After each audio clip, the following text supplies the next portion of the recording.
Okay, live on YouTube. Okay. wait. Looks like you're streaming, Wade. Yes, I am streaming. It's setting up the webinar right now. All right.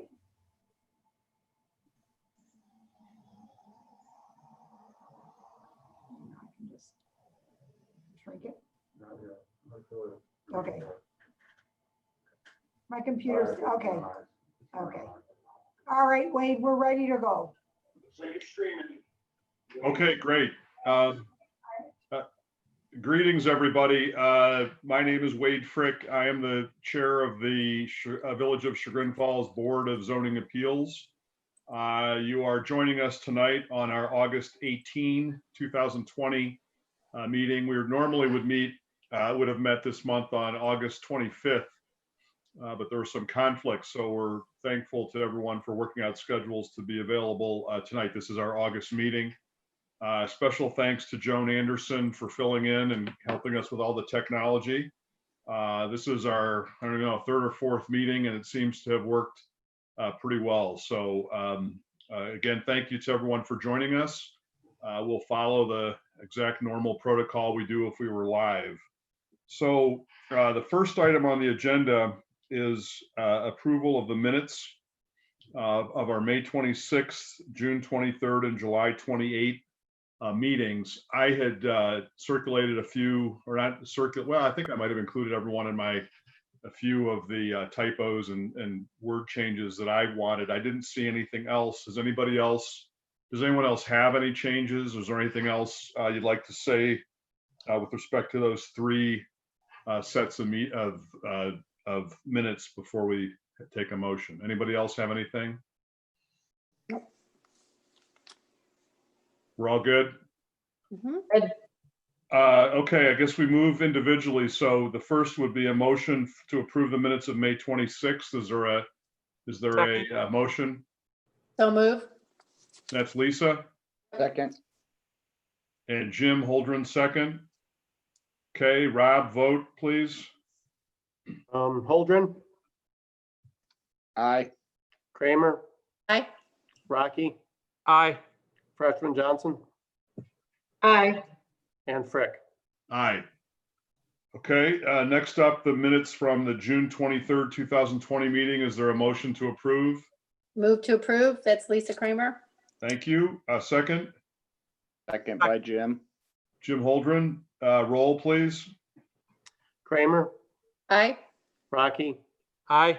Freshman Johnson, Aye. Frick, Aye. and Holdren. Aye. Okay, then last up is July 28, the minutes from July 28, 2020. Motion to approve, please. So moved by Jim. Thanks, Jim. A second. Second. Andrew, second. Thank you. Roll, please, Rob. Rocky, Aye. Freshman Johnson, Aye. Frick, Aye. Holdren, Aye. and Kramer. Abstain. With respect to the next, before we get to the next item, the swearing of witnesses, there's only one item on our one application, I should say, on our agenda today. We take, again, it's the exact same process. If there's any awkwardness, or if I barge in and say who's speaking, or just to clarify, it's only because we do keep minutes just as we would if we were meeting in person. So forgive any interruptions. Just want to make sure our minutes are thorough as they always are. So then I'll turn it over to Dale for swearing of witnesses, please. We have to do them one by one because as they get opened up to speak, I'll swear each one. So Okay. whoever's going to go first for Brickhouse Partners, I'll swear in. If it's Jordan Burns, he's not testifying. He's just counsel for them, so we wouldn't need to swear him in. Okay. Joan, if you want to let open them up. So who from Brickhouse will be presenting so that we can have that person sworn in by Dale?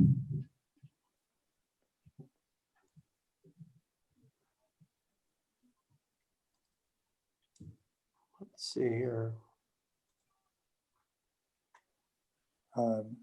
Jordan's got his hand raised. Joan, you got to let him and Mike Scaletta, they both are going to be speaking.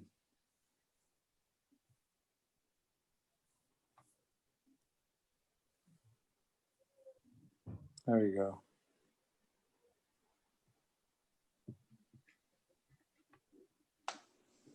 And also Alexandra Yankoff should be added to that. Looks like there's three. Yeah, she'll never Okay, hand so up. I'm gonna allow Mike to talk now? Start out with Jordan. Well, Oh, okay, I'm gonna start with Jordan. Jordan, is that right? Are you the lead speaker? You want to go first? I'll go first. Thanks very much. Okay, Dale, then you turn it over to you for, oh, you're not swearing in Jordan, correct? All right, Jordan, you're not testifying, are you? I am not. Okay, Jordan, we'll turn it over to you. Oh, and by the way, I'm sorry, Jordan, real quick. To anyone who's listening to this, the way we do these, if you haven't attended one of our meetings, is Brickhouse will make a presentation. The board will ask questions of the presenters of Brickhouse. And after that, we will allow anyone from the public to speak first in favor and some further support of the application. And if anybody would like to speak in opposition, they can speak in the second group, and I'll make it clear as to who should be speaking when. We ask that you direct your comments directly to us on the board, and then we can in turn ask questions if needed further of the applicant. So everyone who is listening, who's part of this, will have every opportunity to be heard. We'll make sure that happens. But again, we'll let Brickhouse make the presentation. We'll ask for questions from the board of the applicants before we turn it over to the public. So all that being said, Jordan, I turn it back to you. Thanks very much. We are here tonight seeking 3 variances in connection with the proposed townhouse project off of Cleveland Street. Hey, Jordan. Jordan? Yep. Hey, it's Wade again. I'm sorry. What we typically have done, and I think it would be especially appropriate in this case, is to have Rob Jameson, Village Administrator, give us a little background on why we're here. So I'm sorry, Jordan, but I'd like to, Rob, this obviously Brickhouse has been before us several times. This is a piece of property that's gone through a whole lot of things over the last few years. So if you could just give us a summary of kind of how we got to be where we are.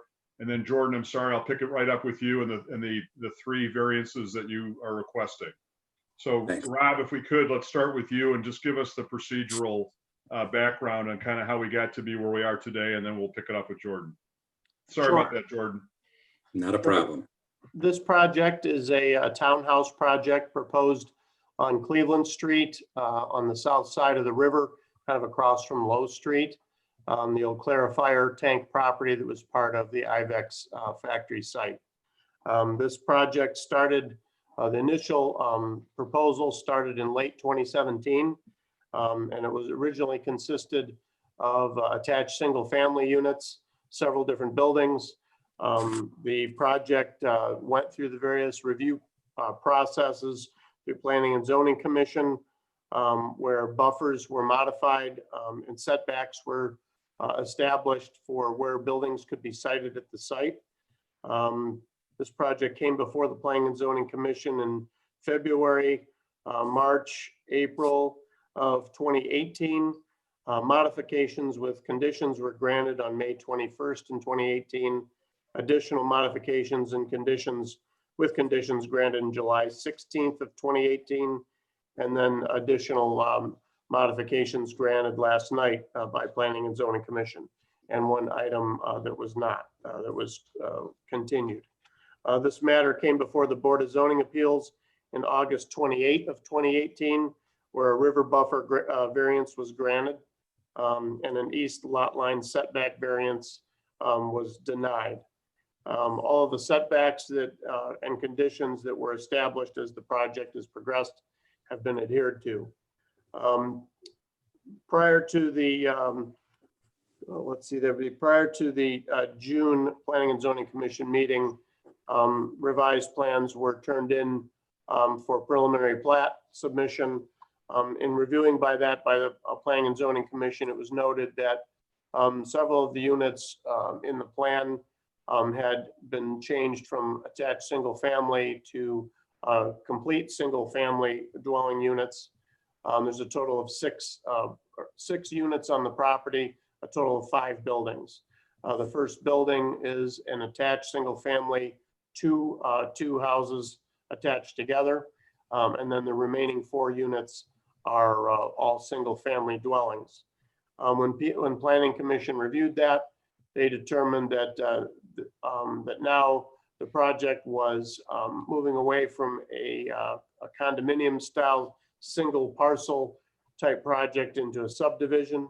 And they made some requirements or requests to redraw some property lines for each parcel of the 5 structures or the 6 total units on the property. There's this considerable discussion given for protection of the river buffer, siting of the buildings, and then siting of the property lines to protect the river buffer and the common space behind all of that. The Brickhouse team can explain some of the project development a little further, and we can show you those the project plans here in a few minutes to show you what's before you today. Based on the comments of the Planning and Zoning Commission in June, Dale Markowitz and myself met with Brickhouse team and worked out design modifications to their plan to conform to the wishes of the commission.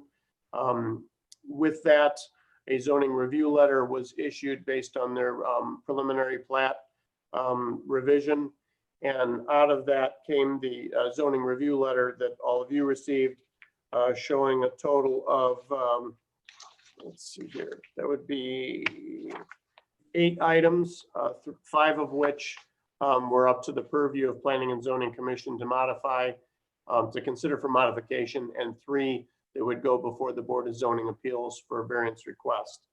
At last night's Planning and Zoning Commission, the commission granted modifications to, let's see, if you have that letter, I can,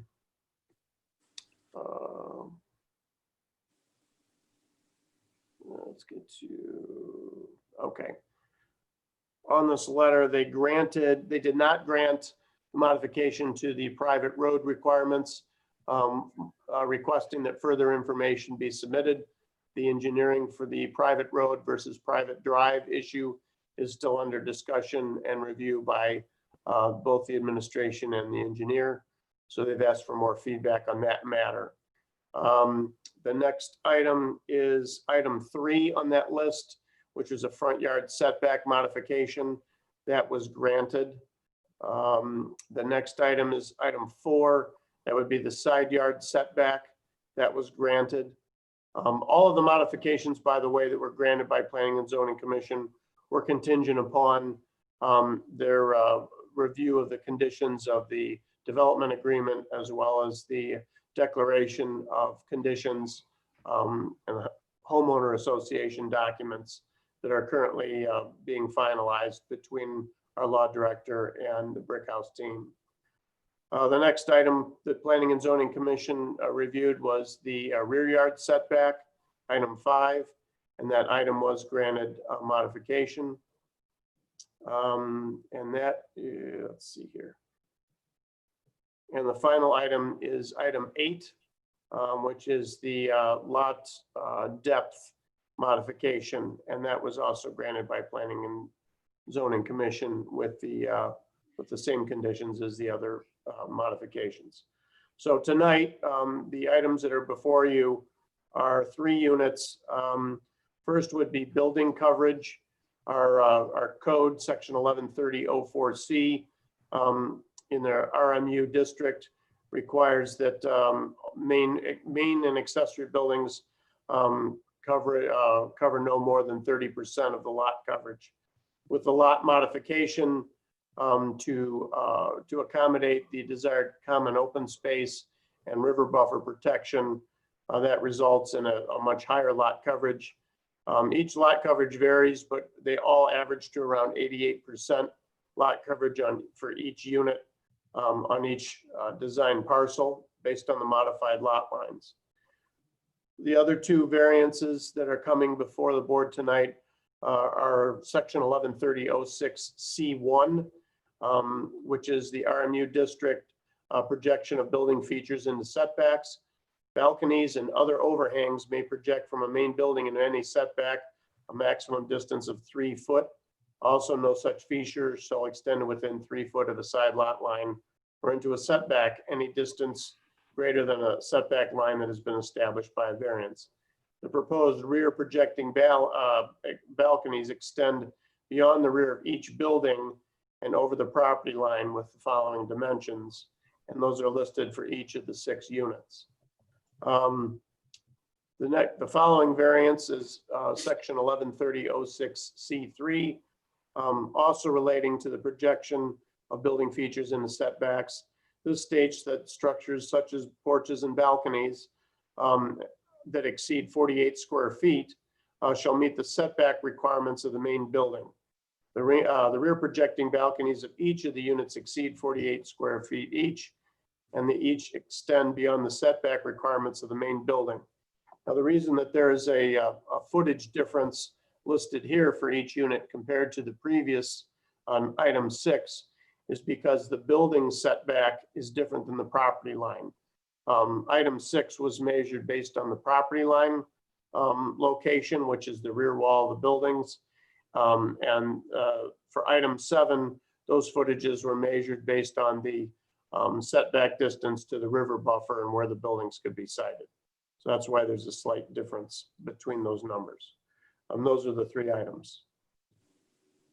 Anybody, I also want to add that the Architecture Review Board reviewed this project on February 4th and June 16th with feedback given and request to revise and resubmit. On June 23rd of 2020, final approval was granted by the ARB for units 3, 4, 5, and 6. The first unit, the ASF building, the 2-unit building, is still under review. They appeared today before the Architecture Review Board and were asked to revise and resubmit their proposal for that building. But the other structures have all received final approval from ARB. And that's Hey, Rob. sorry. Rob. Thanks, Rob. Rob, can you hear me? Yes, I can. Okay, sorry. Just on number 7 for the setback that can't exceed 48 square feet if it's projecting. I'm just a little confused because the requirement is in square feet, but the comparison of what the buildings required aren't in square feet. So when you say unit 1, for example, is 7 feet, what's the square footage issue? You're looking at how much square foot would be over that. I'd have to do a quick calculation on that, which I can work on while. Okay, I think that would be relevant for the calculation to put on record, since the code says the requirement is in square feet. We should have a material calculation of what's the variance then in square feet. Okay, I will start working on that right away here. Thanks, Rob. Hey, Jordan, do you have a specific drawing you're going to be referring to in your presentation? And if not, would it be helpful? It would be helpful to me, at least, if Rob, if you put up just a basic site plan. But Jordan, do you have an order of things you're going to be showing? No, I think that's the document that we're going to be referring to. The site plan really tells the story here, I think. Okay. All right. Well, I'll just turn it over to you then. Sorry about starting you and stopping you, but you're. No, not a problem. I think I think Rob did a nice job of sort of summarizing why we're here. Let me be even a little more direct than he was, though. We're here largely seeking variances that are the result of changes to the proposed plat of the development that were requested by the Planning Commission. The Planning Commission requested that each of the lots on which these 6 units are going to be placed largely follow the footprint of the building itself, which the effect of which was to eliminate the rear yards of those lots. Instead, those rear yards are going to be part of the common area of this development, and also creating a scenario where virtually the entire area of each lot is going to be filled with a building. So if I believe it's page 3 of the plans that you've got in front of you. I'm sorry.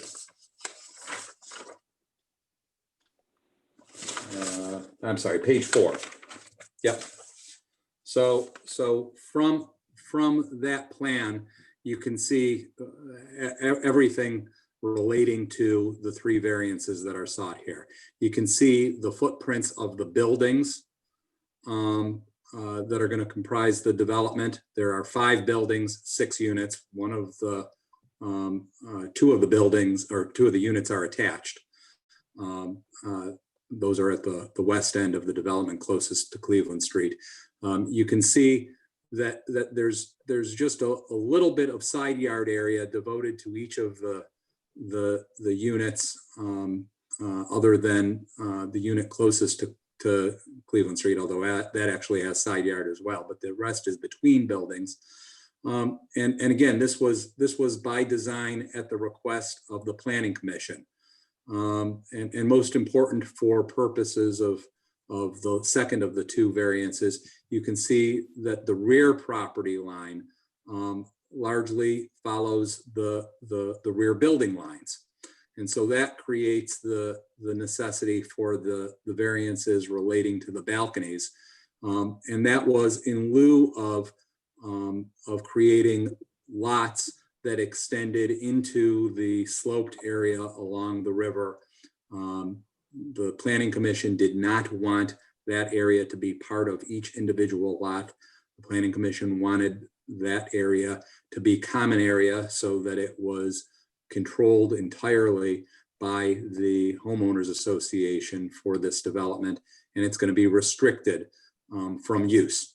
That's going to be by plat and also by restriction in the HOA declaration.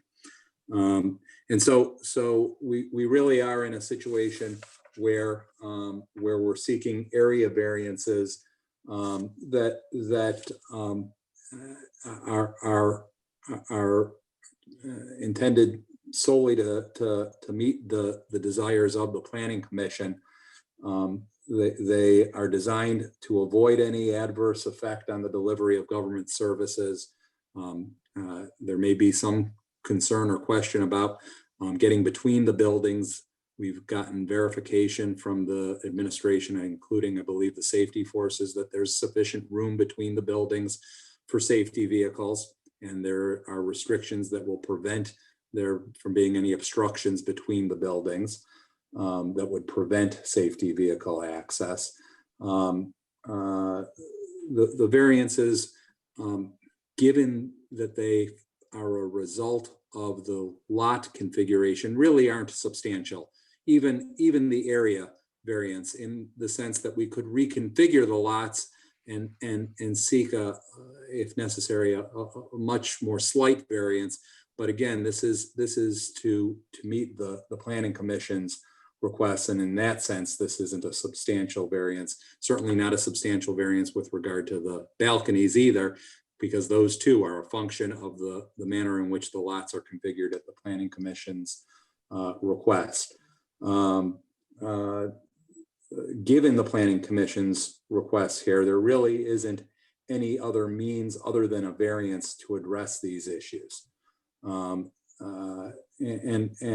this is not going to adversely affect the essential character of the neighborhood. Obviously, everybody in the administration of the village with whom we've worked, and every committee has had as its singular focus making sure that this is an enhancement to the village. And we appreciate all of that attention and the input of all of those individuals and committees, including this board. in order to assure that this is a dramatic enhancement to the village. And so with that, I'm happy to let Mike Scaletta talk a little bit more about what's proposed here, or answer any questions that you have about the configurations here as need be. Thanks. All right, Jordan, thank you. I'll swear Mike in if he's, Okay, I'm gonna She's allow in. him to, all right, I just unmuted him. okay, Mike, can you hear us? Yes, I can hear you. Can you hear me? Okay, I can hear you. I don't see you, but are you on a device where you can show your screen? Yeah, I'm looking. I don't see view up. No. Are you on a computer or an Yeah, iPad? yeah, no, I'm on a computer. So on the lower left, it should say start video. Yeah, I don't have that yet. Well, I'll take your word for it that you're going to raise your right hand. Oh, yeah, I'll raise my right hand. I do solemnly swear that the testimony you'll give to the Board of Zoning Appeals will be the truth, the whole truth, and nothing but the truth. Yes. Thank you.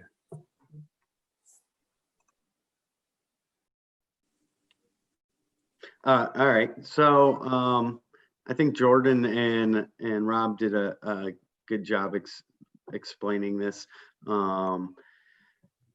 If you scroll up to one page, you'll help be able to see what the plat is here, and you know, the lot lines of each one of these units. So as you can see, each lot is built around the foundation of each unit. There are some side yards in this as requested by Planning Commission, so roughly 3 foot on each side of each unit, aside from residence 1 and 6 on the far west and the far east end. So this is the reasoning for needing these variances. Beyond that, the deck overhangs, which Rob is working on, they extend past the setback for the hillside protection area. It's not a setback line for a building line. It's a non-disturbance line. So it's not the setback from the property line. It's a setback from this non-disturbance line, which we are not disturbing in that area. It's going to be above that. So the decks, again, are not from the setback. It's from the non-disturbance, the crest of slope, which was a requirement by planning and zoning. If you'd like, you can kind of keep scrolling through, or if you guys have any questions along the way, please ask. Is there any good pictures like that show where the decks are going to go based on either the building and the lot? I mean, it's not clear where all this is going. Yeah. If you, can I have some screen sharing capability?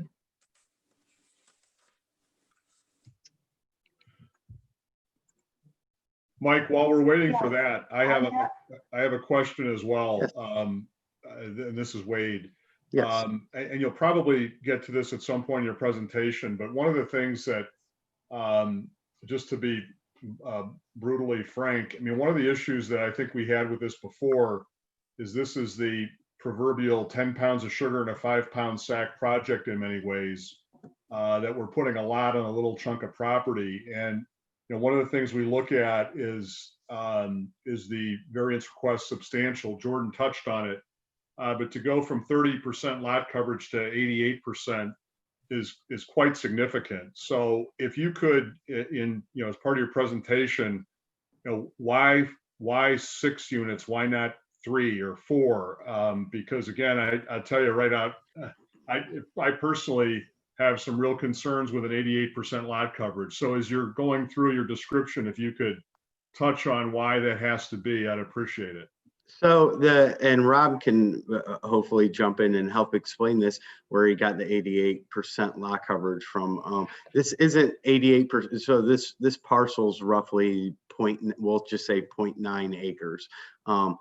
It's not 88% of that 0.9 acres. It's 88% of the actual building lot. Each individual lot here is what we're covering.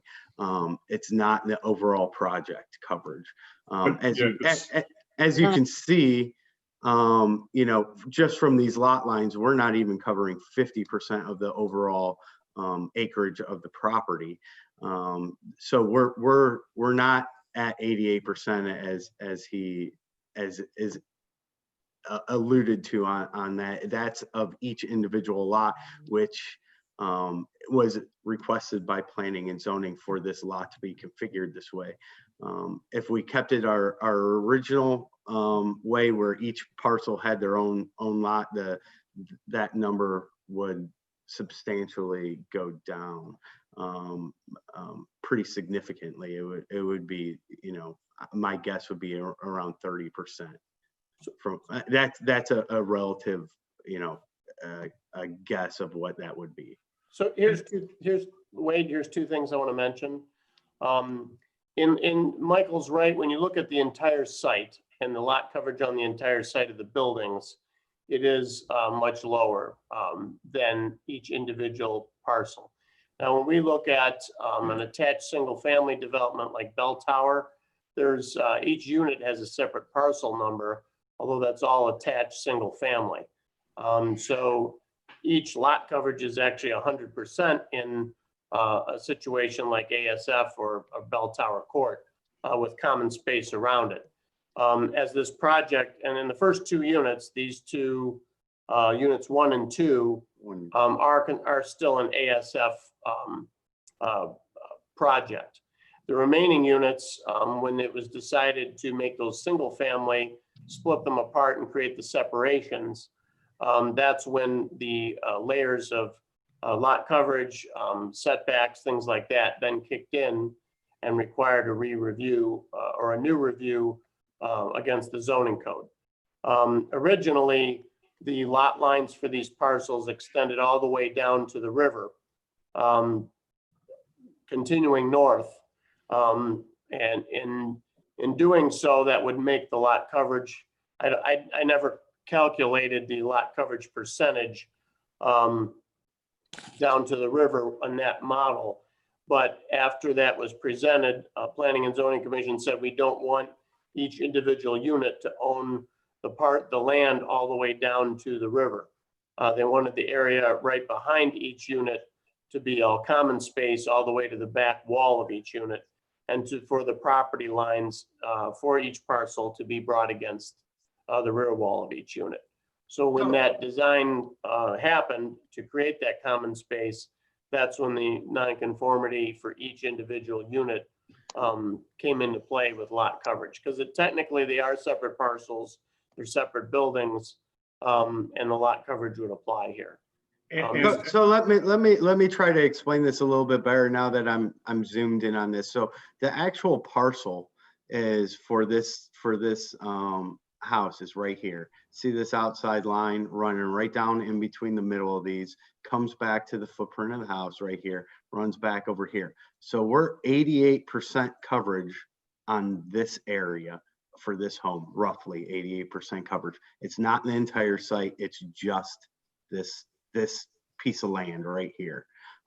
There's no difference in coverage of what we had approved before. It's just the way the parcels are now split, the way planning and zoning requested, it's now showing as it's 88% lot coverage. And again, so in the property extended to the river, but now they're giving that back up per planning and zoning's request. So that would have been part of the calculation. Correct. Okay. And Dale, could you? This is another thing that's been troubling me, and it might be helpful. Again, I'm sorry to do this, just blurt in, and if it's a better time for you to answer it later. But if you could remind all of us, and myself in particular, what is planning and zoning approving and what are they punting to us and how does that work? It looks, how do they choose the 6 items that they get to approve and the 3 they pass on to us? Well, they didn't make that decision. That was made by Rob, Harry, myself, Ben, Tim. It was a difficult process because you had to keep running back and forth between the zoning code, the subdivision regulations, and then areas where the Planning and Zoning Commission has modification power versus those areas where they didn't. And it was not always clear lines as to who had the authority. We did the best we could. It was very, very difficult to accomplish, and it took a lot of skull sessions between all of us to make this decision. So the areas where the Planning and Zoning Commission did not have clear authority to grant modifications were like on the balconies or on the lot coverage. Those are the ones that come to you.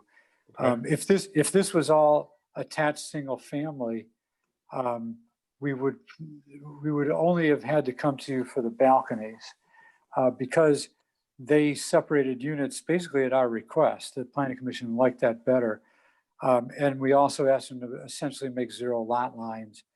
A lot of these modifications and the variances for the lot coverage you're considering are required. I agree with what Mike and Jordan have said, and Rob reiterated that it's only because of the village's request that they create 0 lot lines to create greater protection for the riverbank that they're before you on that item.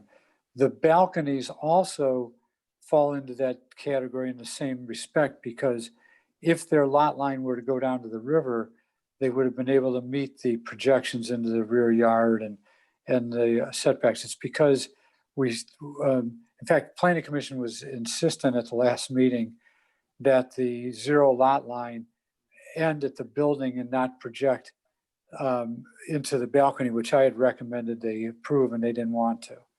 So it's only because of their desire to literally have a physical boundary at the wall that the property owners would then easily be able to know is where their property ends and the protected common area starts, that we got into this situation.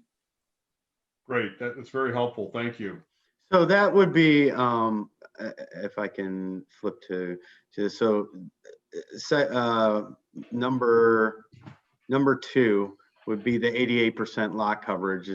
Does everybody understand why that 88 is so high with the way the lots are configured at this time? Yeah, Right. very helpful. Thanks. All right.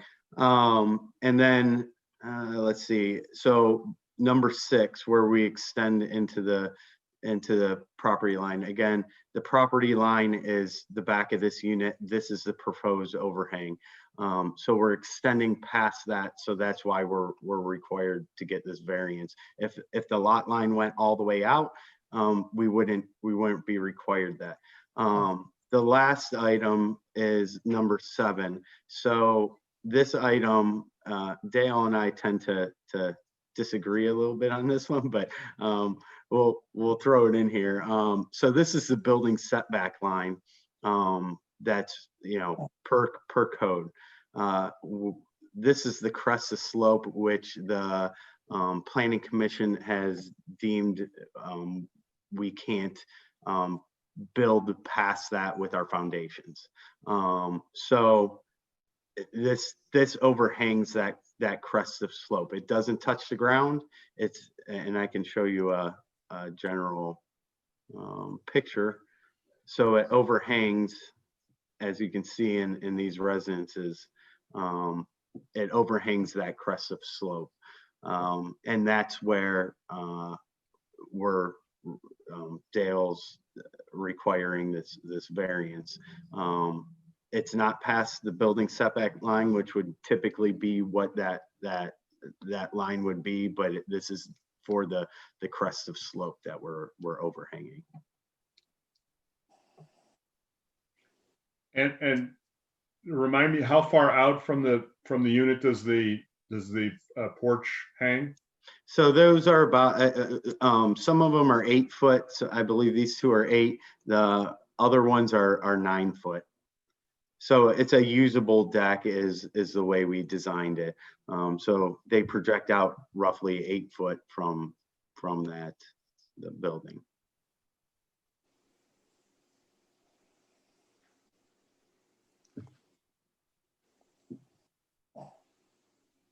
And I can show you some other renderings we have as well. I know you guys probably don't get to see as much of this as you guys get to see the engineering behind it and not the pretty drawings. So, you know, Are there plans for the first floor, the base, the ground level to be walkouts underneath them, or are they? I mean, from the renderings, it looks enclosed. yeah, no, we don't have walkouts, so it's a daylit basement. This is actually a slab unit. The first 2 units, it doesn't have a basement in it. These ones do have a basement.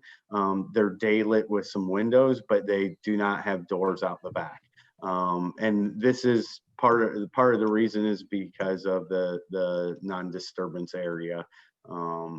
There's just no room for a patio or anything like that off there. So we have just created them as a daylit basement. So in terms of this, Lisa Kramer, in terms of the encroachment of those balconies, it's around 5 feet beyond what's required. Well, it varies, right? 7 to 9 varies. feet. Yeah. Yeah. Okay. Yep. The average, yeah. It's actually, well, for item 6, no feature shall project, let's see here, within, let's see here.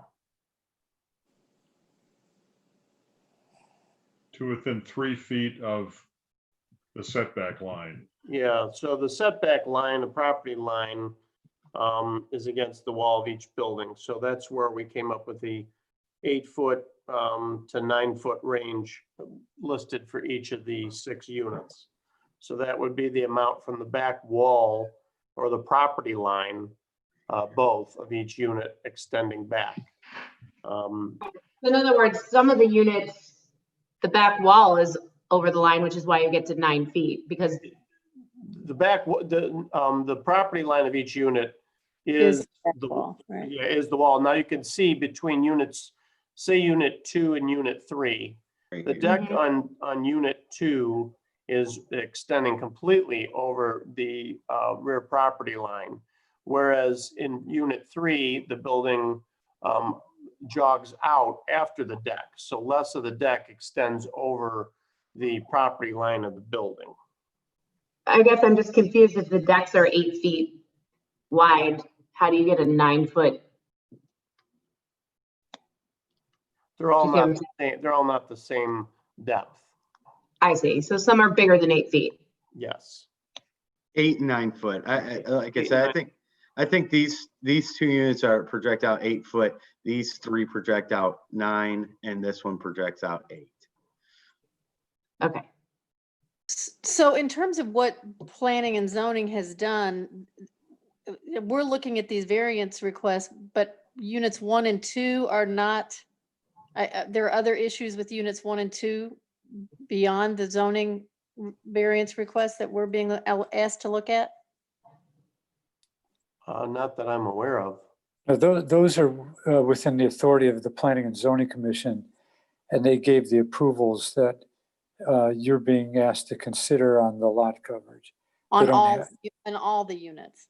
Correct. Well, right, but on units 1 and 2, they had the ability to do it because they're attached units. Oh, I see what you're saying. Okay, got it.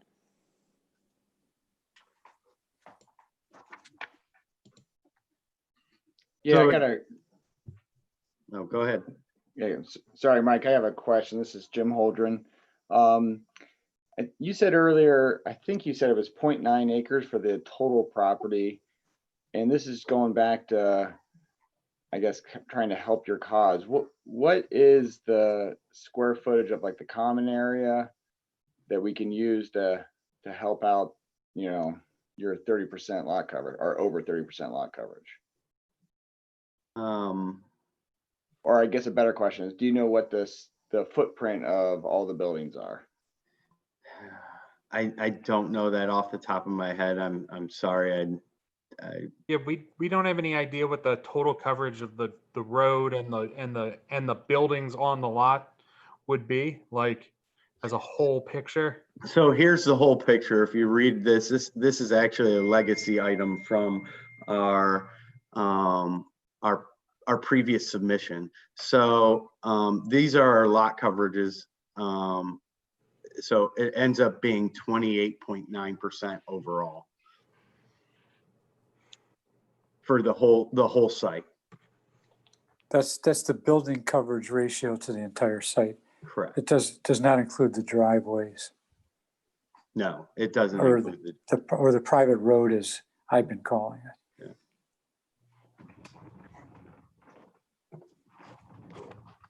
Okay, thanks, Mike. That's exactly what I wanted to see. And Dale, I'll keep that in mind that you called it a driveway. I did. That was a mistake. Rob and I were talking about that again today. I found my definition, by the way. Can you show on the plan the difference of the private road versus these driveways? I was thinking the whole thing was considered driveway access. It's pretty narrow. Yeah, the whole thing, and maybe Dale, you want to explain that a little bit better than I can. Yeah, we were saying that you couldn't call it a driveway because these people are all sharing and have common ownership of it. And actually today, Rob and I spent a little bit of time looking at that. And the definition of a road and a street, by the way, is the same. They use them interchangeably. But a private street is an improved right-of-way owned and maintained by the abutting property owners or by an association of property owners, excluding off-street parking areas and driveways. So we're considering that virtually everything you're seeing, other than what's sticking out right in front of the garage where there's an apron, that's all a private street. And then they define a street or a road as the same thing. And the difference is it's not a public road, so it's a private road. The zoning code calls it a private street in the subdivision regulations when they're referenced in Chapter 1130, which deals with the RMU district where this property is in. They say that the Planning and Zoning Commission can grant modifications to the private road specifications that's in Chapter 1161, which are the subdivision regulations. So the code interchangeably uses it either as a private street in one place or a private road in the other. But it's clear to me the intent was that whatever you want to call this area where they drive in to get into their units, that it's a private street.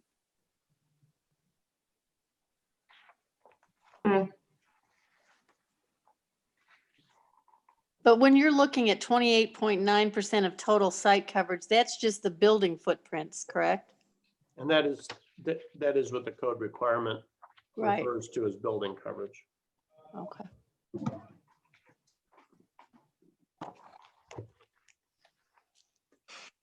Do you have any insight on the projected market sale price that you're looking for here? It's interesting to me that the time and effort and the risk of building at this side of the property on that riverbed and everything, and then you're gonna, assuming it's potentially $1 million homes, these are pretty large. They're bigger than most square footage houses in Chagrin Falls.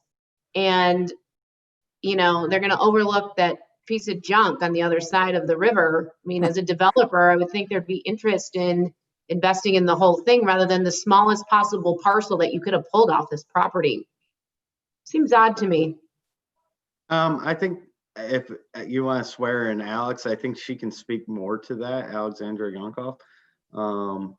She's a principal with Brick House, and she's the one who I think pretty much took the lead on this project. So I think she can, speak to that better. Alex? Dale, do you need to swear Alex in? I will need to. Alex, you there? I don't Yes. see- Oh, okay. Do you want to raise your right hand? Do you solemnly swear that the testimony you'll give to the Board of Zoning Appeals will be the truth, the whole truth, and nothing but the truth? Yes. Thank you. Hi, everybody.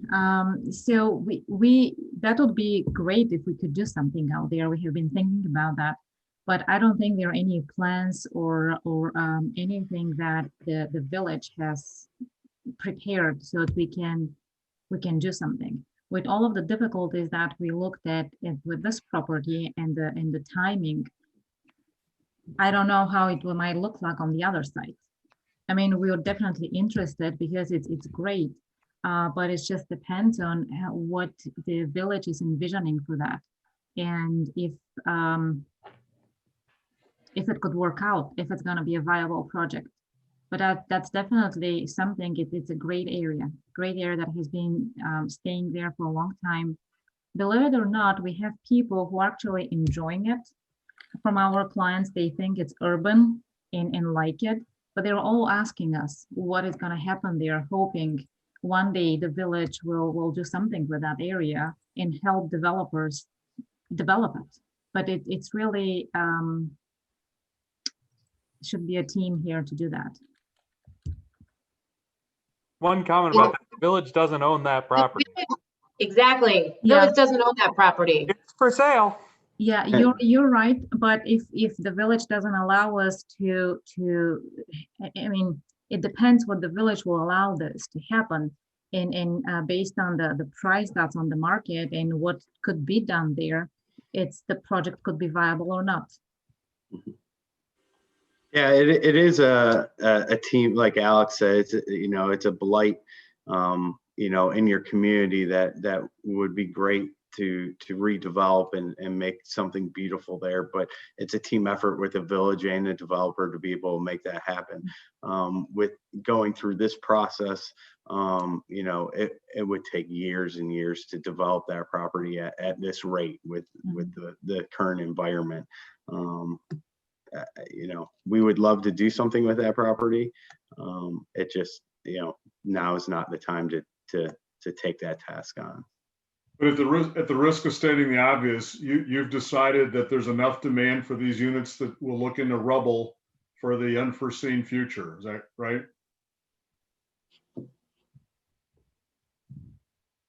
Yes. And we actually do have some pre-sales, from my understanding. I'm not a salesperson, but that's my understanding. And Alex, if you can tell them the price ranges. I don't know them off the top of my head. It is about that. It's a little over $1 million. You're right. The townhomes are on the lower end, like about 700,000-800,000 for the townhomes. But we have reservation on the number 1. We have a purchase agreement on number 2, and we have reservation on number 6. Yeah, there is and a very interested prospect on number 5. So people are waiting and anxious to get in.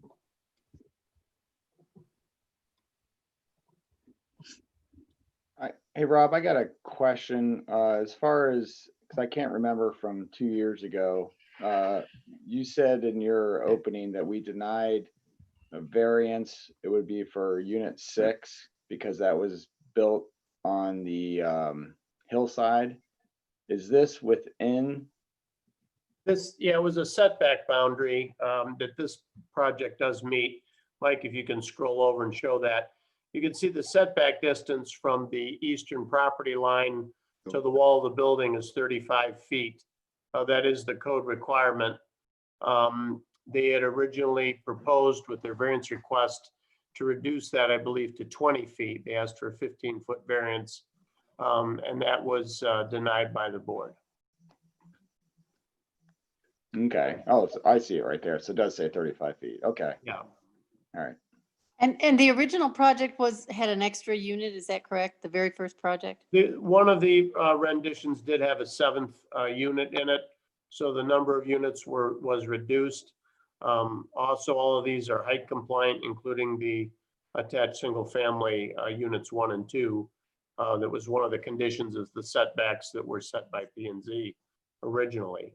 When you look at, compare this plan to the original plans that were all ASF, there's actually one less unit, like you say, and now there's building separations between the units that the fire department found favorable as far as accessibility to each structure, as well as for safety purposes.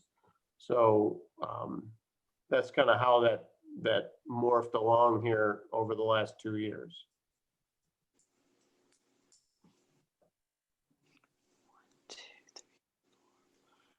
Mike, if you want to perhaps address the thought process behind the redesign from the attached single family concept to more of the single family concept, that might be beneficial for the board. Alex, I'm going to hand that one to you, if you're there. So when we start initially the marketing research, a lot of people expressed interest to have first floor masters, which resulted in the change.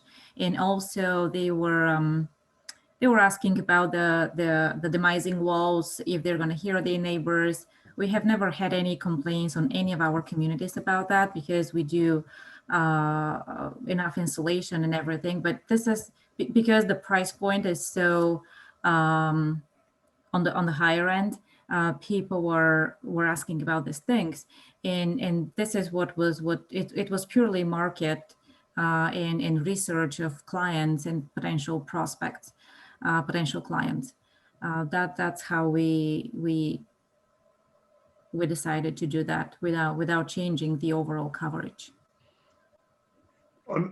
This is Wade. On this picture that you're showing us, to the far left in the river is a stone structure. Is that already existing, or is that something that's going to be redone, or is that something that's going to be implemented or put into place? No, that's an existing structure. When they do these renderings, I mean, that looks new. Yeah, I don't recall anything looking like that there. It's difficult for them to precisely get what this looks like. In fact, the river is probably a little high in this instance, but it's hard to get that in rendering.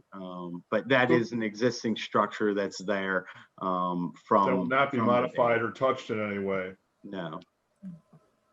It's actually part of the dam structure, right. And some of it's not even located on this property. Right. If you look at it, here's what we're referring to.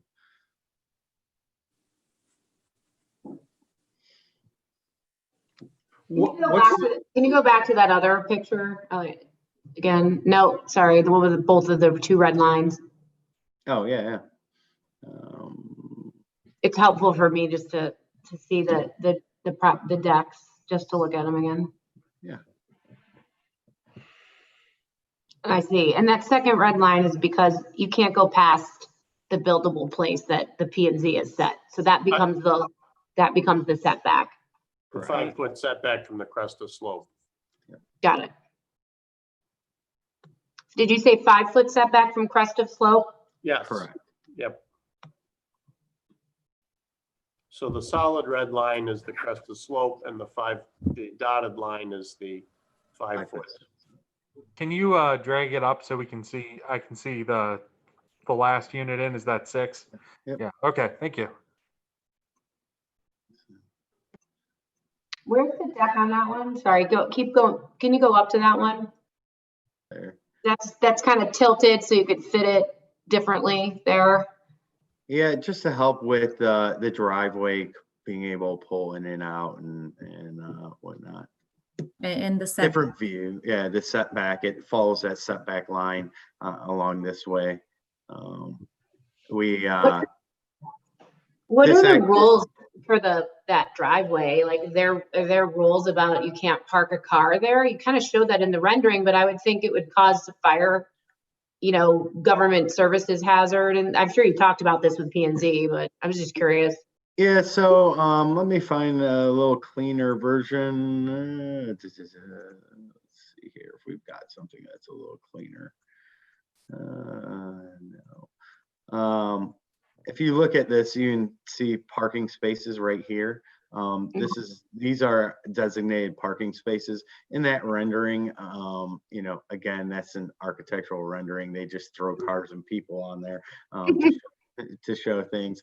But it's in the decks and bylaws as you can't block this for.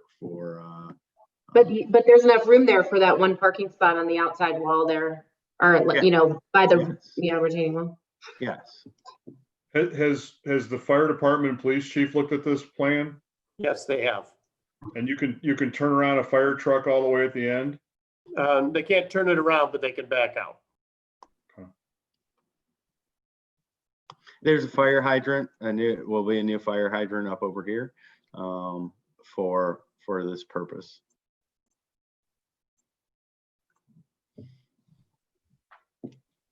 I'm sorry to ask a simple basic question. How'd you arrive at 6 units and not 4 or 2 big houses? Or could you speak to how you came up with this design and this number of units?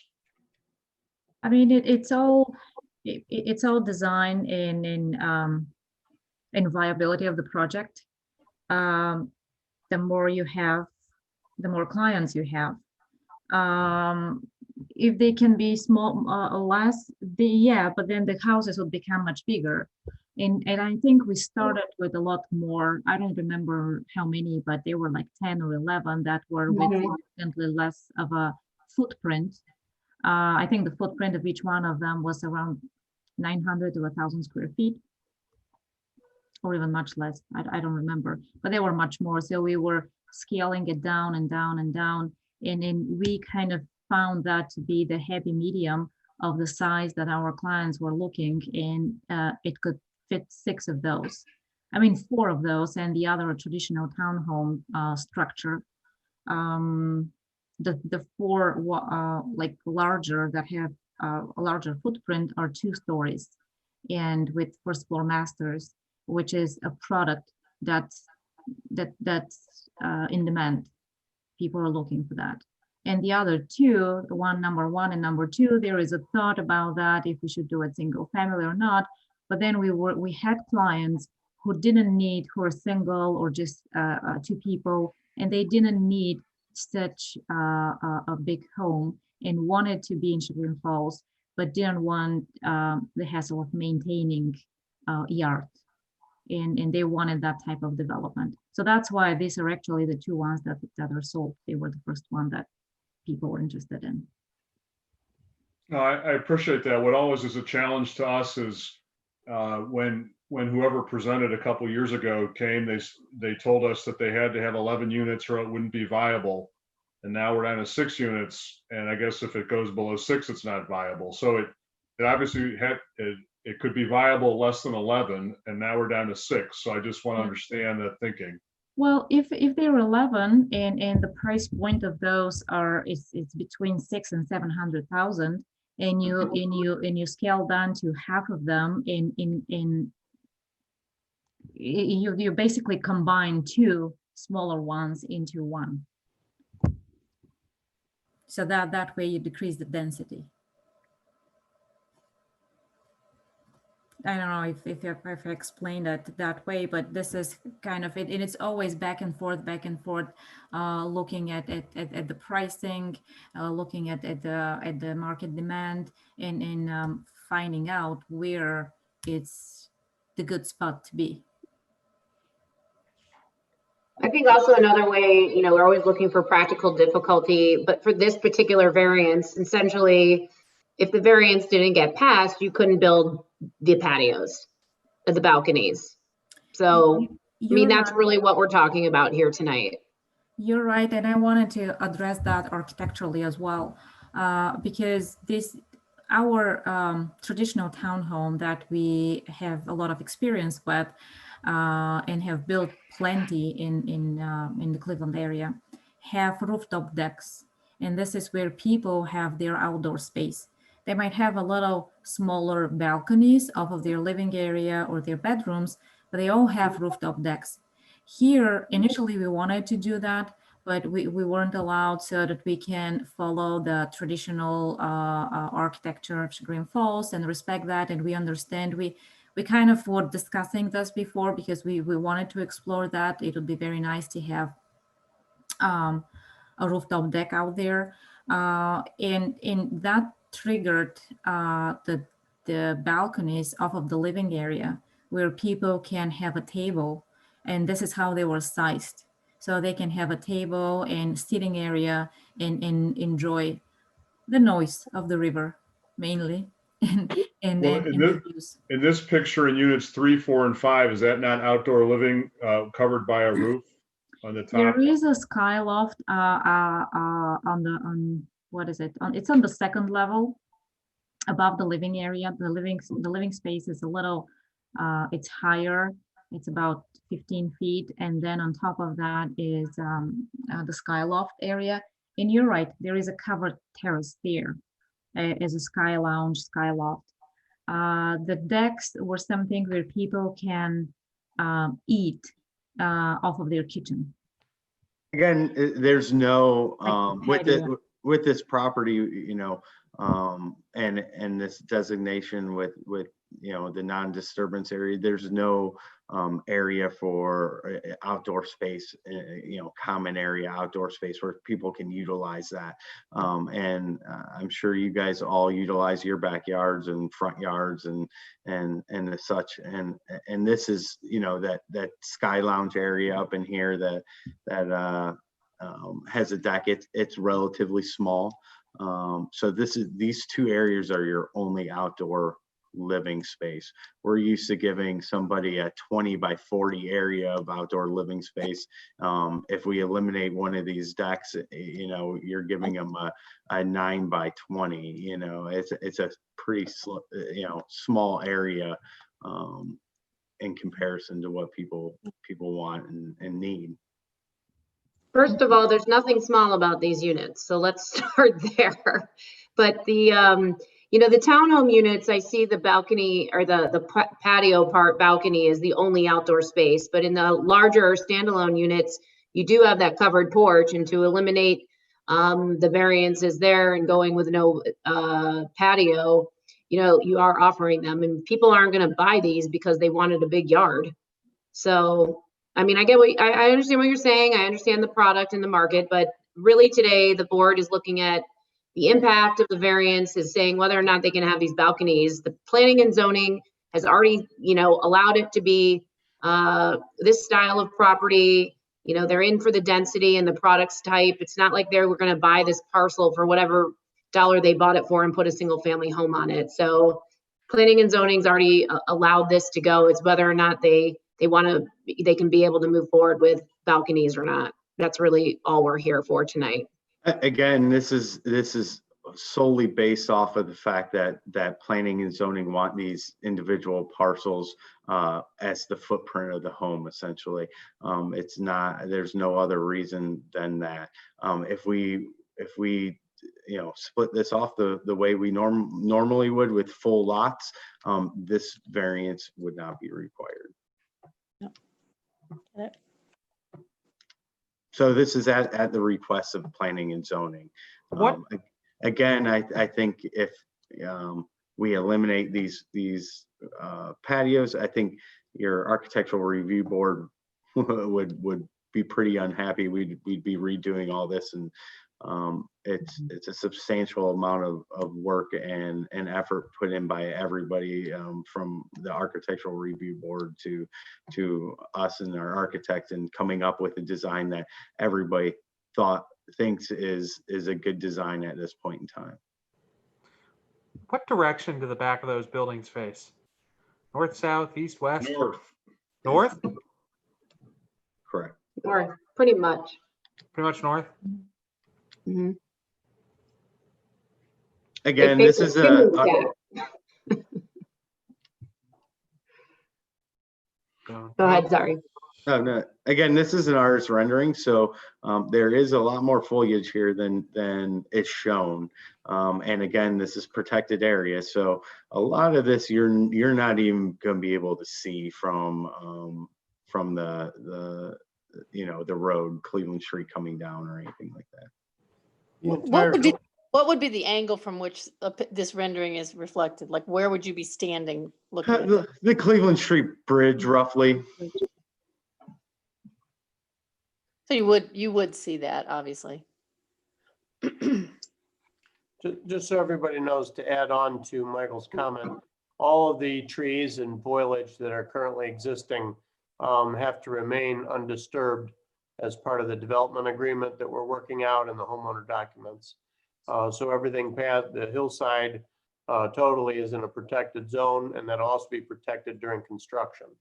There'll be a fence placed along the crest of the slope area to prevent any intrusion or any damage to the hillside area and all the trees and shrubs that are present. So this rendering is shown to show the detail of the buildings. If you drive by that site, you'll see that there's considerable tree coverage that must remain as part of the approval. That's a good point. Yeah.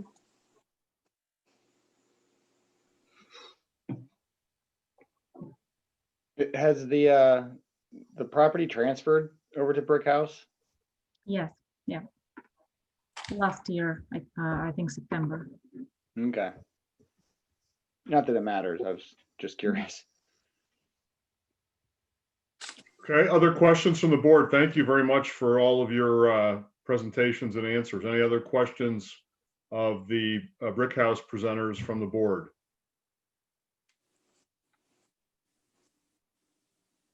Okay, Joan, do you want to open up to the audience, to anyone who's listening, to see if, and I'm sorry, Brick House, is there anything else that, there was a big long pause there, so I jumped in. Is there anything else that you'd like to present, or do we cover everything? I think we have everything covered. Yeah, Yeah, thank you. Thank you. thank you. Good, thanks. Joan, can you open up to see if anyone who is listening would like to ask a question? Is there anyone in the audience that would like to speak at this time? If they could use the raise your hand button. Okay. I just allowed Larry Murray. Larry, can you hear us? Yes. Yes, I've been listening. Larry, let me swear you in, please. Are you able to put your screen on? Where do I look? I'm on an iPad. You're on an iPad. Go to the upper right of your iPad. It'll say Q&A, mute, and stop video. See where it says stop video? I see chat. I see It's no stop video. Lower hand, Zoom. More. and there wouldn't be more. Q&A. That's what it's saying. Where? Okay, to the right of Q&A is mute, and then the next one over is stop video. More. Must be more. No. Minimize webinar. That's not one of the choices. No, I don't see where I go. Okay, Chat. never. All right, just if you'd raise your right hand, I'll swear you in. Okay. Sorry. I don't know how to do it in this version of Zoom. Okay. Do you solemnly swear that the testimony you'll give to the Board of Zoning Appeals will be the truth, the whole truth, and nothing but the truth? Yes. Thank you. Please go ahead, Larry. Okay. So I've lived here since 1984. I live on High Street. And so I'm very familiar with Whitesburg, the bag factory, walking along North Cleveland Street, the problems with the traffic there, and the small streets that connect to what's going to be another driveway, and how dangerous that corner is. It's only 22 feet wide from what I can see. My garage is 24 feet wide. So, and I put two smaller cars in the garage, and I still have to, backing up, I have to be pretty careful. I don't have any big cars. So I think it's very narrow at the entrance, and it's blindsided by the hill, and I think it's dangerous. I don't think when you back out of the garages that there's room with parked cars on the other side. I would love to see how that works with a radius, using a big SUV, which is the kind of person that might want a house without a yard and a deck over the river. I'd like to know if the balconies are interfering with any of the existing trees or how they should be growing, because they're only going to see north. The bank of that river is on the north side of the facing north. And these condo units, which are very tall, are going to block light from the south, which is required in the winter for trees. And even if they don't have leaves, you're not going to get good vegetation. It's going to be bad there underneath balconies. And the balconies are extending out over the area that's supposed to be protected. So I feel that there's a scale problem. I think you guys should have a better rendering, because the trees that are over the top of those buildings, I wonder if there's going to be any trees over the top of those buildings. It makes it look very nice with some kind of a Caribbean color to the river.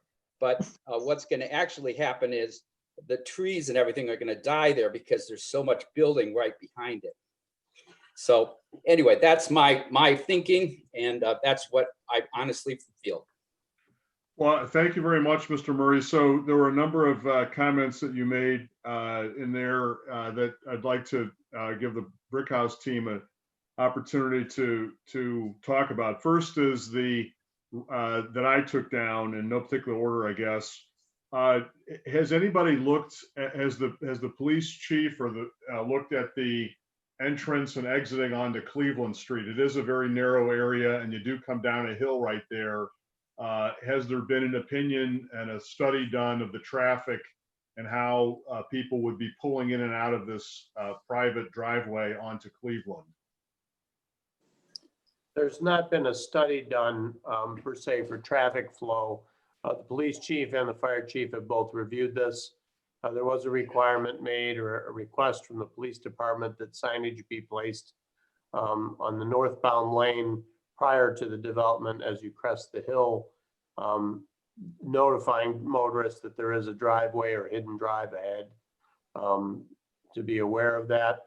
As far as the ingress and egress, that has been reviewed by police and fire, and their comments incorporated into the plans. And then what about the turning radius of a large SUV with a car parked parallel to the garage? Can someone speak to the distance between the garage and those parking spaces? Yes. So we have studied this. I'll be 100% honest with you, this is not a tight site for our development company. This is a typical, turning radius and everything in a community that we do. We don't have issues with this. This is a common thing for us to put parking across from these garages. And we haven't had any issues. We've studied the turning, our engineers studied the turning radius, and it works with, in the garages to be able to get in and out without an issue. And can you address the issue of the rendering and the trees to the north and underneath the balconies? Yeah, again, this rendering's, more of an artistic rendering for ARB to be able, they want to be able to see the homes, and we didn't create one with the foliage there, as ARB wouldn't be able to see the homes. So this was what that was created for. As far as, the foliage underneath the decks not surviving, I can't fully speak to that. I don't see an issue with that happening. And it's in the general sense, it's a pretty small area. From, if you look at the plan, we're overhanging a limited amount. Are you aware of any vegetation that'll have to come out on the north side of the units for the construction of the units? Nothing beyond that crested slope is what we're required. And Rob, if anything does need to become out, removed, Is that something that, I mean, Tim Lannon will be involved with and Harry will be involved with? Yes, there will be the information showing any foliage to be removed, which will not be past that crest of slope, as Mike stated. Anything else on the site will need to be indicated on what's going to be removed for construction to take place. Well, Mr. Murray, thank you for your questions. Obviously tonight we're here to decide basically on whether balconies can be built to extend out. I mean, a lot of the work has already been done by ARB and planning and zoning without us, as they're certainly able to do. But I think while we have all the experts here, we might as well, have a full hearing on all these issues. So thank you for those. But again, our focus is kind of narrow. It's on whether they're balconies or not. I understand. I understand. But thank you. Yeah. I just wonder whether the balconies are going to be taking away from water and light. Right. Natural environment there. And I wonder how the water is going to be channeled anyway off of these buildings, and whether the trees that are natural that are along the river there are going to be impacted. It's very rare that you build a development this size covering this much lot area without ruining all the trees on the edge. Oh. Yeah. And I guess that's a good question that I hadn't thought about is what is the drainage of these? Where will the roof water be directed?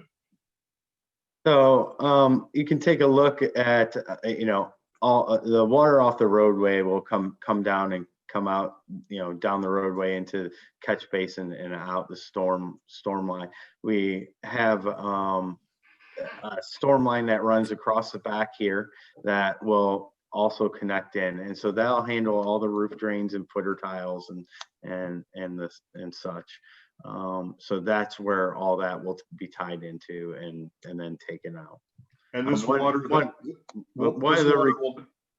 Go ahead. I'm sorry, Wade, go ahead. This water will not cross over Cleveland Street. It'll be diverted before it or under it, or? Yeah, so there's an existing manhole that will be tying into, and then it'll be discharged from there. What is the material? What is the material that these decks are made out of? There'll be a composite wood, like a product similar to Trex, or is the game plan. Are they meant to drain? Yes. Okay. All right, so we heard from Mr. Murray. Is there someone else out there who would like to speak?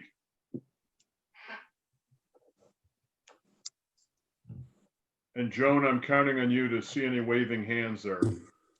I thought I had unmuted myself. If there's anyone else in the audience who would like to speak, please raise your hand.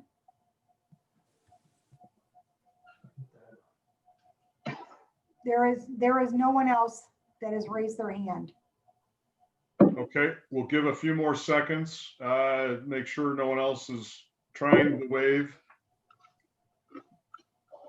Anyone else out there, if we're about to close the open mic, so to speak. So hit the raise your hand function if you'd like.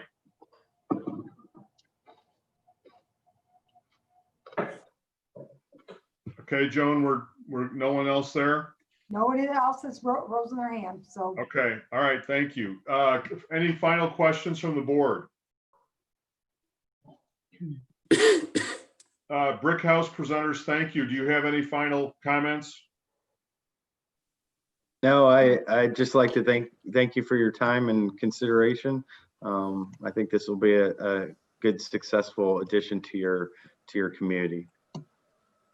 All right, thank you. So we're up to the time for a motion. What we do is we'll have a motion in the affirmative, and then we vote yes or no on that motion. So is there someone who's been taking copious notes who can make a motion for us?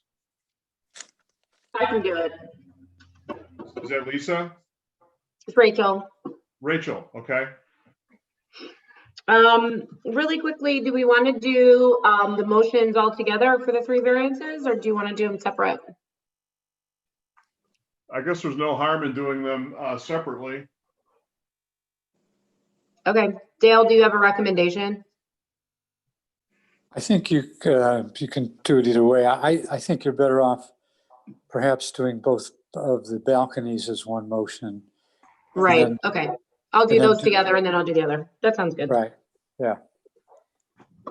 And I do have, Rachel, I do have those calculations that you asked. Oh, okay, let's do it real quick. Okay, this is pertaining to item 7 in the zoning review letter. This is the rear projecting balconies over that exceed 48 square feet shall meet the setback requirements of the main building. So Rachel's question was, what size are these balconies and what kind of square footage in square foot, as well as how many square feet are over the setback for the building. So each one of these I calculated, there are 3 that are the same and then 3 that are not. So for the first unit that has the 7-foot projection over, the total square footage of that deck is 152 square feet. And the amount of it that is over the building setback line is 133 square feet. I didn't get the exact difference, minus is 19 square foot is compliant and the rest is over. That would be the nonconformity. For unit number 2, the deck size is also 152 square feet. The amount that's over is only 95 square feet. So that's a difference of 57 square feet that's in compliance. For building 3, the first single family detached unit, the same calculations for buildings 3, 4, and 5. The decks are all 180 square foot in size, and the square footage that they're over is 80 square foot. So that's a difference of 100 square feet for those next 3 units. And then the final unit, building 6, that deck is 132 square feet. And it is 115.5 square feet over the building setback line. That's a difference of 16.5 square feet. Okay. Thank you. That's all the numbers. Okay. I'm gonna go ahead and make a motion. Sorry, I'm gonna get organized here. Okay, I'd like to propose a motion to approve the variance requested by Brickhouse Partners related to property at 180 Cleveland Street for the 1130.04C area regulations and building coverage. Required building coverage normally requires only 30% of the main building, may have the lot coverage. However, in this particular case, we're going to be at 88%. It must be stated that the Planning and Zoning Committee has required that the buildings become separated rather than attached single-family homes, which change the requirements and the way the measurement of the lot coverage. So the 88% is now the lot coverage of each individual parcel that's being defined on this property. So it's a 7 parcel measurement instead of the entire initial 0.9 acre parcel. The developer has created this reason through obviated circumstances that planning and zoning, the initial development did not have the single family separated buildings and therefore had a different lot coverage ratio. So this lot coverage was unable to be avoided by the changes in the requirements of the planning and zoning to create some yardage and side yards in between the buildings. The variance is substantial when you look at the calculation of how it's being calculated because of the different unique parcels. But if you took it all as one big parcel, it actually would meet the lot coverage standards. So in that case, it would not be materially substantial. The lot coverage does not adversely affect the delivery of governmental services. The character of the neighborhood would be substantially supported in the sense that there's really no way to build a single family home on this parcel. The only obvious product here would be some sort of multi-family type of product. And therefore, if there was ever going to be anything built here, this is likely the product style, and therefore the neighborhood or the look and feel of this is in the spirit of what would have to go on a parcel of this size and shape and location. The developer did purchase the property with the knowledge of the zoning restrictions, but has been working for years with the village and various groups. The ARB and P&Z have made extreme amounts of accommodations to get to this point. And this variance is one of the less material issues because of the way it's being calculated. And essentially, if we don't allow the lot coverage, the whole entire property would not be allowed to be done. So the predicament can't be obviated through other circumstances. And the spirit and intent of the code would be supported in providing this variance. Is there a second to the motion? Thanks, Rachel. I second it. Jim Holdren, second. Who was that? Yes, Jim Yep. Holdren. Okay, Rob, roll.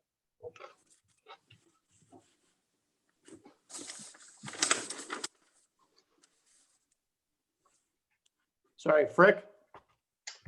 I have all kinds of issues with this one. However, it seems like brighter minds than mine have already done a lot of the legwork. ARB and Planning and Zoning have put a lot of this work behind us and have narrowed the issues for us. I remain concerned that Cleveland Street is awfully tight, and I think it's a very dangerous area. But again, I guess the police and fire chiefs have looked at that as well. So in looking at the issue of lot coverage, I agree with what the motion states, that 88% is misleading, and that if you look at the entire property, I think it's 29.8% or something like that is actually covered of the entire 0.9 acre lot. So with some hesitation and a little difficulty, I would vote aye in favor of the motion. Holdren? I too will vote aye for all the reasons stated in the motion. Kramer? I vote aye. I have the same concerns that Wade does with respect to the ingress and egress here, and it sounds like there's still other issues that are outstanding with regard to the access road. I think Rachel's characterization that this is actually a not substantial variance request when you look at the actual percentage of the entire lot coverage. I think it reduces drastically that, really we're looking at a 28.9% lot coverage. So this is one that sort of was predetermined by the other work that was done by P&Z and the Architectural Review Board. So I would vote aye. Rocky? I'm also going to have to vote aye based on the reasons stated. Freshman Johnson? I vote aye for the reasons stated in the motion. All right, let's go then to the second motion, which will cover both of the balcony issues. Rachel, is that you as well? Yep, that's fine. Thank you. Okay, so I'd like to make a motion to approve a variance submitted by Brickhouse Partners on behalf of 180 Cleveland Street Development, requesting a variance to 1130.06 C1 and 1130.06 C3 that both address yard and setback regulations in dealing with projection of building features into setbacks. For 1130.06 C, the yard and setback regulations require that anything projecting of a building falls within the setback of the property line. And in this particular case, the balconies extending on the back of each of the properties is extending beyond the property line, which is at the end of each building, and is extending into that setback the depth of each of those balconies. Essentially, unit 1 and 2 will be 8 feet, unit 3, 4, and 5 will be 9 feet, and unit 6 will be an 8-foot variance required. Going to the Duncan factors that we have discussed today, the product again is a multi-story townhome product, townhome-like product in a very tight area on a parcel overlooking a riverbed. The back of the property is unable to be developed for any yard space, and there's very minimal yard space. And in order to provide a product that allows for open air and outside space to enjoy the actual setting, the architecture requirement would be to have a balcony protruding into this property line. The balcony itself will not be touching any ground, nor will it be restricting anything in the restricted crest of slope area. On 1130-06C3, the requirement for any residential district mixed use yard and setback regulations for projecting off of building features requires that any structure that is beyond 48 square feet shall meet the setback requirements of the main building. Because of the square footage of each of the balconies, there is a required variance for each of these units as follows. Unit 1 will be 131 square feet, Unit 2, 57 square feet, Units 3, 4, and 5, 80 square feet, and Unit 6, 115 square foot variance. Most of the balconies, as we said, are in a significant portion of the property line. However, the building line extends a little, or the actual property line extends a little further because it guides all the way to the crest of slope. So the balconies were not made to project really any farther than enough room for some seating, a small table, and some casual enjoyment, rather than full-fledged, table eating and other types of activities, as they're somewhat just conservative and modest and fit within the architecture of the building. As far as the yearly reasonable return, these balconies are essential to require a balance of the architecture on the north side of the building, and will look odd without any space to enjoy that outer side and the view of those location of the property. The variance is actually not substantial.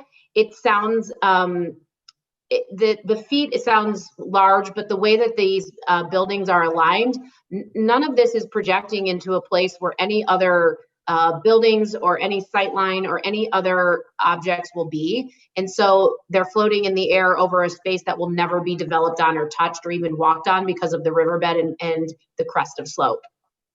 So I would argue that this variance is actually not substantial in materiality. Whether you have a 1-foot balcony or these 8-foot balconies, it wouldn't change, very much. In a 1-foot balcony, you can't have to be a very useful space. The character of the neighborhood would be supported because these balconies create an architectural completion that makes a nice product. It would not adversely affect any governmental services. The developer did purchase the property knowing that some of these variances would be needed, but didn't know the specifics of it. The planning and zoning and ARB have reviewed the architectural plans and have required that these balconies be there for architectural balance. So that's another reason that we need to keep these. And there is no other way to obviate it because of where the building is on the edge of that property line. You can't put these balconies on any other side, and it wouldn't make sense to put it in the right-of-way transportation angle on the parking lot. So the spirit and intent behind the zoning code would be supported with approval of the variance, the 2 variances. All right, is there a second? Thanks, Rachel. Second. That was Lisa? Yep. Okay, thank you. Roll, Rob? Holdren? Yeah, I would normally not want to grant variances that extend over property lines, but as the motion stated, these are extending over the property lines, yet they're going into a common space for the development. So when you consider that, I don't think these variances are very substantial at all, so I will vote aye. Kramer? I would vote aye. I think that in the context of how the lots have been restricted in what you're counting in terms of the size of the lot, based on the new footprint and the separation of the units, It is not a substantial variance. I think the other Duncan factors, the character of the neighborhood and delivery of government services, I don't think either of those are adversely affected. Obviously, the owner purchased with knowledge of that there would be some restrictions, but not necessarily these specific ones. I don't see another way of, I mean, we could deny the variance and the balconies wouldn't be built. It would make the units less desirable. I don't know that that's a good outcome. And I think the spirit and intent of the zoning code is met by granting the variances. I would say, however, that the concerns of Mr. Murray with respect to vegetation are absolutely important to remember as this project moves forward, and not just the creation of an impermeable structure that doesn't allow light to get in, but I think, even the concern relative to the what's growing underneath those balconies and whether the vegetation is impacted or whether the hillsides are adversely affected is something that should be considered as part of the whole project. So I would vote aye. Rocky? I believe that this variance is substantial. You're extending over the property lines. I believe that P&Z has given you a box and said, you need to fit your design inside this box, and you're coming to us trying to expand the box. So I think it's a substantial variance. I think that there is benefit to the property without these decks being built, and so I'm going to vote no. Freshman Johnson.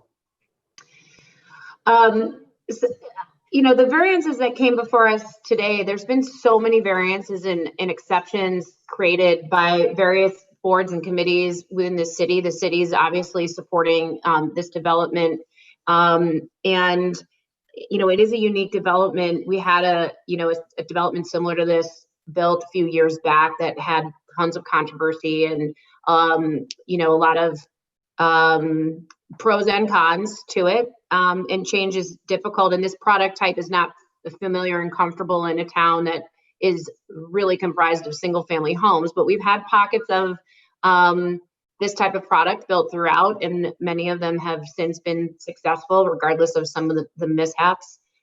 I don't feel that BZA is really granting anything that's substantially going to change this project, in the sense that of all the variances that have been placed to date, and BZA and ARB have already accomplished most of that. And at this point, to not allow 8 feet over a valley of landscape that's never going to be developed because it's in the riverbed, to me, is not relevant to make or break this project. So for those reasons, I'll vote aye. Frick. Yeah, I too wrestle with this one. I mean, I used to think simplistically of our job and the Duncan factors to be, if we don't grant this variance, the project will die. I believe these units are going to be spectacular, and with or without a balcony.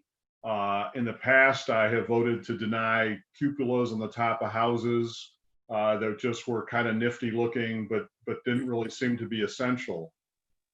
In this case, both planning and zoning and the ARB is kind of, they haven't forced our hand, but they've done a lot of the legwork and kind of laid before us what they think needs to be done. I would say, I think this, I would hinge my decision finally. This is really unique property. I mean, very, very unique property, even for Chagrin Falls. So based on the legwork done by ARB and planning and zoning, and based on the factors of the motion, and based on the fact that, well, I guess I'll leave it at that. So I would vote aye with after a lot of thought. So I would vote aye. Okay. So what that means now is both of the motions, all three of your requests have been granted. What that means is council has 15 days to 3 members of council can choose to bring these variances that we've granted, these 2 motions before council. They have 15 days to do so. If you don't hear, you'll hear from Rob on day 15 or close there too, if the matter has been referred to council. If you don't, if it does not happen, these will be considered granted after the 15 days. So the long and short of it is you have to wait 15 days to hear whether council decides to take further action on what we've just done. All right. Understood. Thank you. Okay. Thank you. We wish you well. Good luck. Is there anything else? That's the only thing else we have on the agenda. But is there anything else from BZA or Harry or Rob or anything else? Dale, anything else for us tonight? We do have one item. We determined yesterday that the retaining wall on this project is approximately 1 foot away from the property line.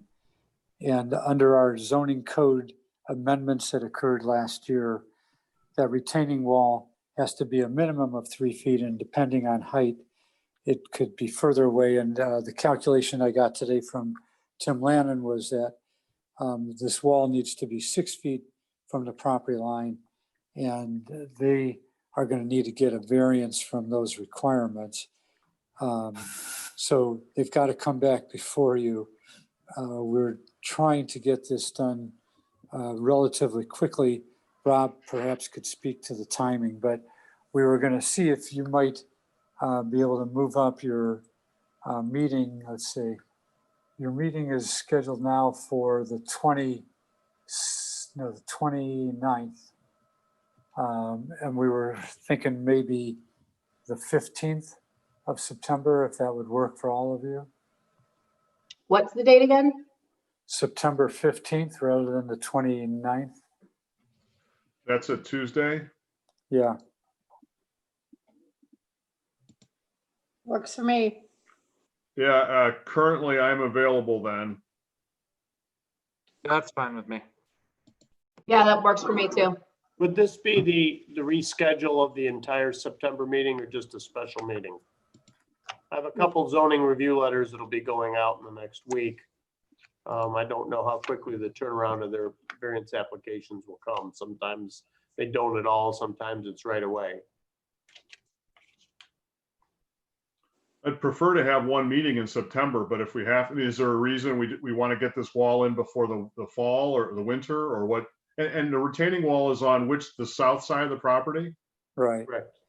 Yeah, we need to know that they've got that variance so they know they can build their private street and and to get the foundations in where they need to go. And there's some geotech discussions going on between the village professionals, and we should have answers from them before then. There's going to be a couple more borings done. I'm not sure when. But It seems like such a big issue that would have been taken care of so long ago. It's just Well, now coming about. it's a long story, but back in 2018 and earlier in 2019, when other site plans were being reviewed, we didn't have this we didn't have this requirement for retaining walls. It was a new code amendment in 19, but also in the plans that we saw today that Rob and Tim and I reviewed, the retaining wall was further away from that property line then. With the reconfiguring of their units, they've obviously moved that wall closer. So it would not have been an issue because the code didn't have that regulation and the wall was further away from the property line. So what does BZA have to do with the retaining wall? Just it's within the front yard, or I mean side yard setback? It's actually the rear yard setback, I suppose, but it's from any property line, you have to be at least 3 feet, and depending on the height, you have to be further. And this one, Tim calculated would have to be, I think, 6 feet back. Rob, isn't that what Tim said? I believe so. I'd have to go back and review his email. Yeah. So that, and we looked, and that's not the kind of modification that the Planning Commission could grant. So it has to be done by the Board of Zoning Appeals. Well, I'd prefer one meeting in September, but if we don't have time and the other ones aren't, you can't give the appropriate notice, we'll have 2 meetings then. Right. We'll keep We'll our see how it regular goes. meeting. I'll let you know and we'll talk, Wade. Okay. Good. All right. Thanks, guys. Thanks, Lisa. Bye. Take care. Bye-bye. Okay, anything else for anybody? So we'll let you know about whether we have 2 meetings or just the one in September. Okay, thank All you. right? Thanks You very need to much. adjourn the meeting, Wade? Yes, we will adjourn the meeting. Thank Ah. you. Hey, Rob, are you still there? I'm still here. Can we get rid of other people and just, I have a dumb question about other things. I'm gonna get off of you Yeah. too.